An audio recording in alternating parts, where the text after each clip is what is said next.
Hello there again. This is my Hornby Triang DMU. It's the R157 or 158, made and written back in, oh goodness knows when, 19 something or other. It's quite old. I got this off eBay and it wasn't running very well. It was going bump, bump, bump, bump, bump, like that. So I gave the motor a good service. The reason it was running bad, if I can get something to point with here, the reason it was running bad was this gear here. The gears are made of plastic, the original ones. That's the original, one of the original ones there, and the plastic gear here was worn, so the worm gear from the motor was actually, slipping. So I got an old motor from an older version of this, the one with the green British Railways livery, and it actually had brass gears on it. Same motor, but brass gears. So I took one of the brass gears off and put it on there, and I added contacts to spread the range of contacts so it runs better over points and diamond crossings, etc. And it's been running great. They're noisy things, these. It's a noisy motor, but it's been running really well, and then it just suddenly stopped. Just running along the track and stopped. And it's completely dead. Hopefully it's just a little short or something's got in. Sometimes a little piece of metal can get sucked in because of the magnet, or it's maybe just a wire's come off, a bit of solder's come apart. Or worst case scenario with it being completely dead is that the armature's gone. So let's get this track out of the way. We'll use that later to test it. Let's take this apart and we'll see what's what. Just a single screw in the top. They're nice and easy to work on, these DMUs. That's one of the good things about them. I need a tub. Yeah, right, okay. Plastic tub. Keep all the bits in. Okay, now I get a picture. That just comes off, like so. And I'm going to take, you can see inside there, I'll take the seats out, and then you can see the extra wires I've put in from the pickups in the front. So there's a single screw under the motor. You can see this is actually cracked. Somebody's over tightened one of these screws, but I glued it together, so it's okay.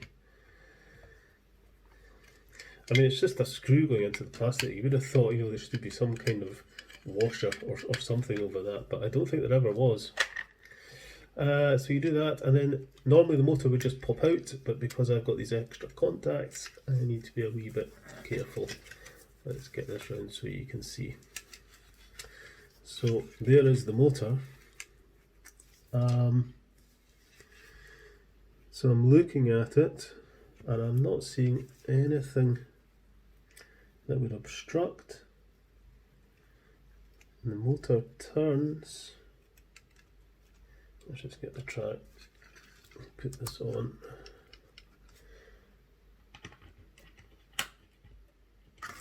Oh, it's working. There we go, that's interesting. So there you go. This would not work. When you take the insides out and suddenly it works. Okay, I'm going to test the front contact, so I'm going to put the power into the track, lift the motor, and then place the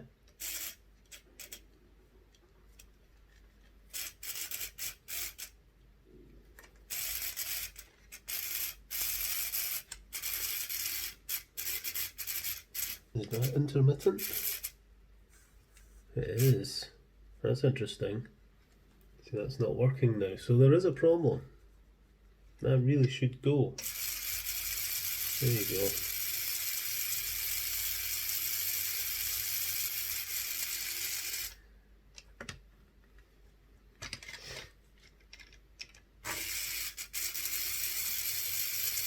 Okay, so that does work. One thing I've just spotted actually, I don't know if you'll not be able to see this, but there's little metal filings. I was doing some filing on the track the other day, and I think this would be the locomotive that I ran afterwards.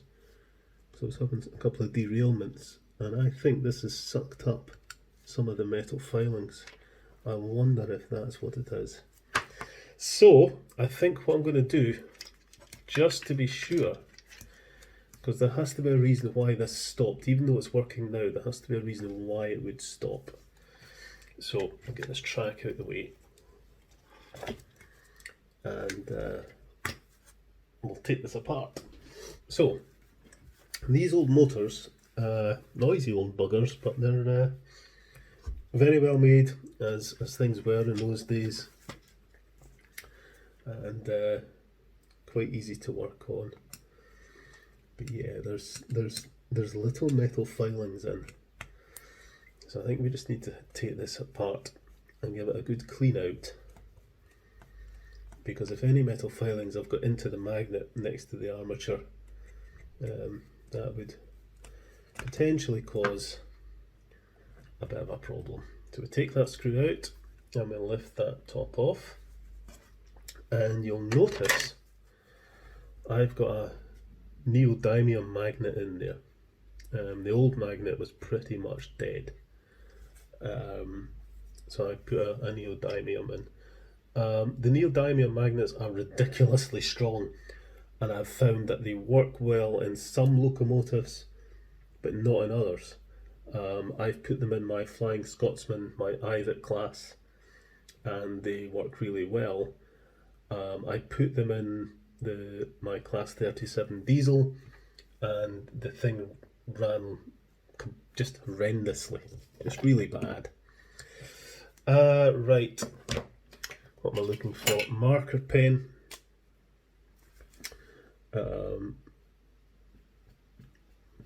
Just mark that so I know the polarity of the magnet, because I am going to have to pull that magnet out.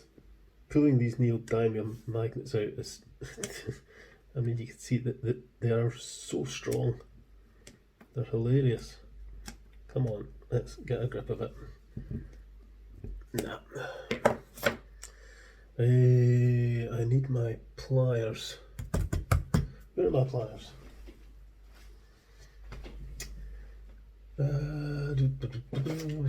There they are. Just something with a bit more grip. Still want to grip the roll, but yeah, well, let's get a hold of this thing. Yeah, out it comes. Jesus, these things are hilariously strong. They're brilliant, and you know, they're a much cheaper option than getting your magnets remagnetized. But as I say, you maybe find they don't suit all locomotives. So, where are we? Right, okay, we're taking this apart. I've taken the magnet out, and underneath there's a couple of screws, and they would be Phillips head screws, of course.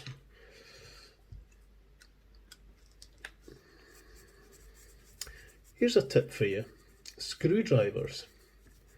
For years, I either used my dad's old screwdrivers, or I just bought cheap ones. You know, you could buy like a cheap set of screwdrivers out the garage, or you know, at the petrol station, or from a local market, or you know, cheap shop or something. And I was always chewing screws, and I always thought it was the screws that were the problem. You know, they don't make screws like they used to. I got a set of Draper screwdrivers, and they weren't cheap, but they're brilliant, and it really has made me realise that a lot of the problems I've been having in the past with screws has not been the screws, it's been the screwdrivers. These things are absolutely brilliant. I've got a big set of them, and really, I cannot recommend these enough. If you look for this set of Draper screwdrivers, really good. Right, okay, so take those screws off. That then comes away, and then you'll see that the wheels just lift out. They're just kind of sat in there. See, they just lift out like so. They just sit in there. So put them in there. All this in the box of bits. And one of the good things about this motor, the design of it, is you can actually slip this through like so, so it's not in the way, and then you can pull that away, and then you've got your motor, and then you can slide the magnet holders out like so. Let's have a look at them. Actually, there's a little bit of rust in them. That's interesting. And there is some filings on, so we'll clean them. Let's have a look at the armature. I'm going to get my second set of glasses. I'll be right back. 2 pairs of glasses, it helps. My reading glasses. Right, now I can see. No, I'm not seeing any problem there. I think what we'll do is just, maybe not a neodymium, but I'll run a magnet over just to pick up any little filings that are hanging about that have been causing a problem.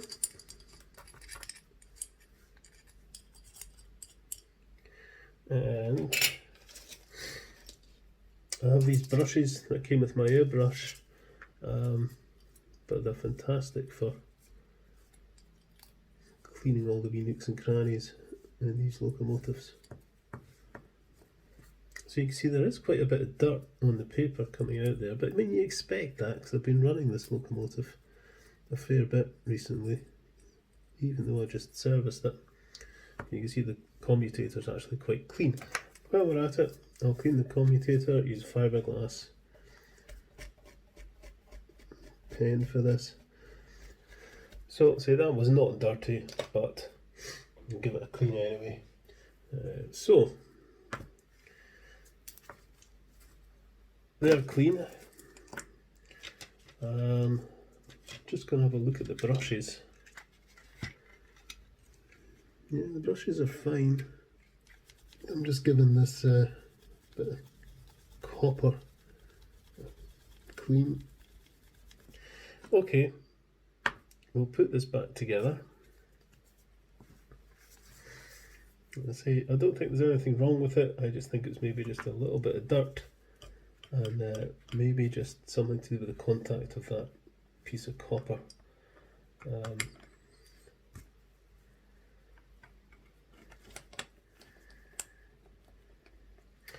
And where's my magnet?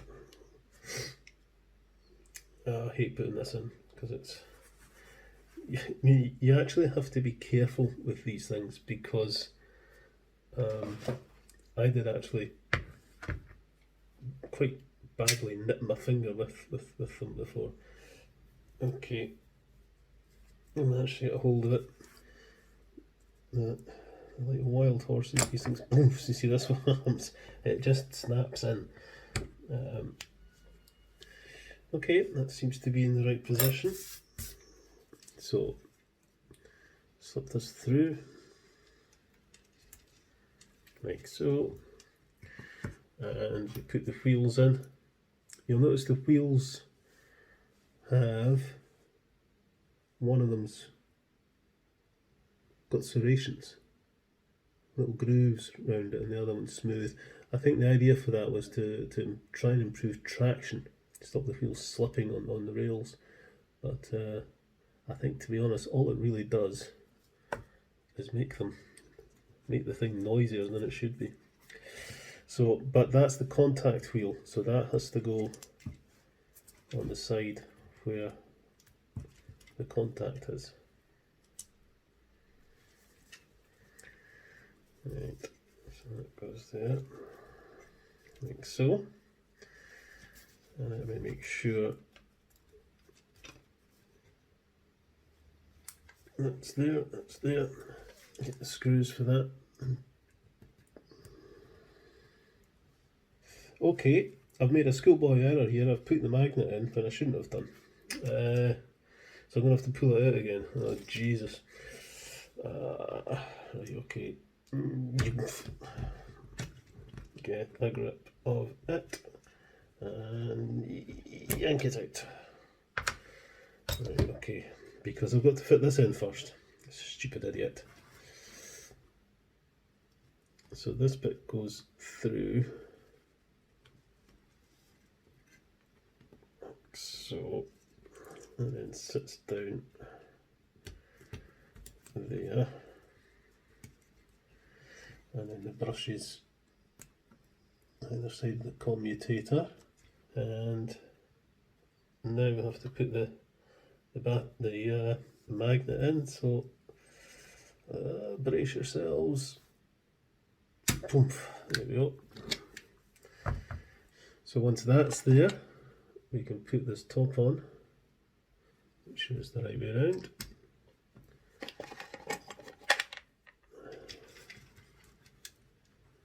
And put this screw through and tighten it up.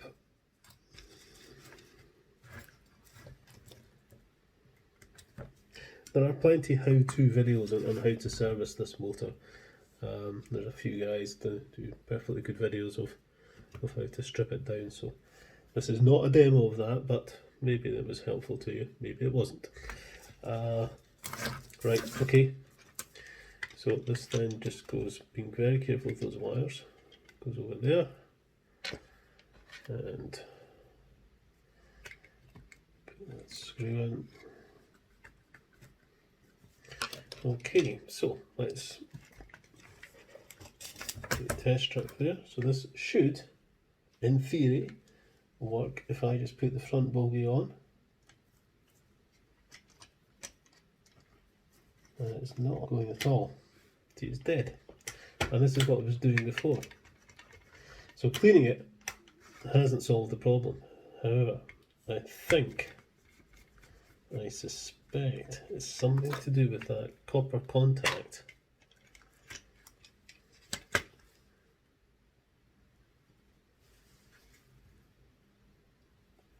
There we go. See, it's this thing here. I'm not quite sure what the problem is. Okay, I've got a test meter here, so I'm going to check that I've got connectivity from wheel to the live brush, which I have. I just turn it round so I can see what I'm doing.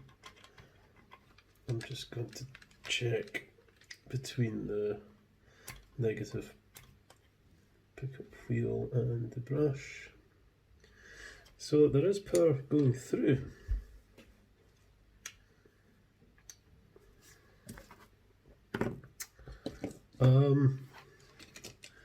Okay, back to square one. Strip it down. I've actually just noticed the connection of the live wire to this bit here is just hanging off. I wonder if that's it. Could it be that simple? Could it be that simple? So what I'm going to do, let's just see how weak that is. See, that's pretty poor. So we'll strip that.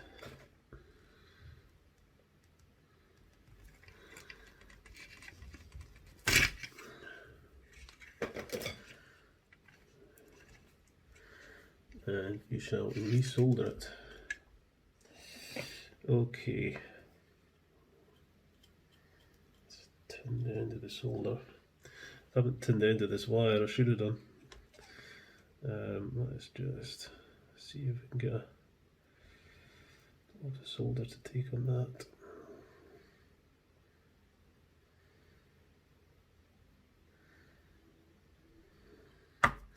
Let's build this up once again and see if that solved the problem. Okay, let's see if it goes with the front bogie connection.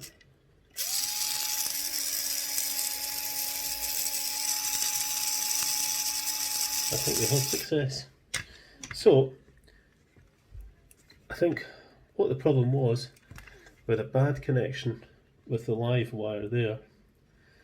We had a bad connection with the brush retaining clips. So I think it's been a combination of things. But I think mostly it was that connection there that I resoldered. Certainly seems to work now. So let's put this all back together. So actually a very simple repair, but sometimes it's just hard to spot it. And you can be sort of, you know, distracted by what looks like a problem that isn't. And I just never noticed that little bad connection in the pickup wire. Right, let's go and see if this works on the layout. So, there she is. Is she going to power up? Off she goes.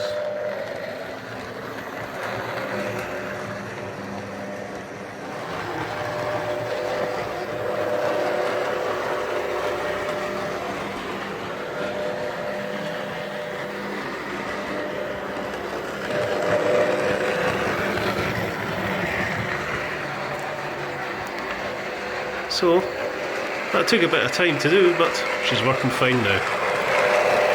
See you later, folks.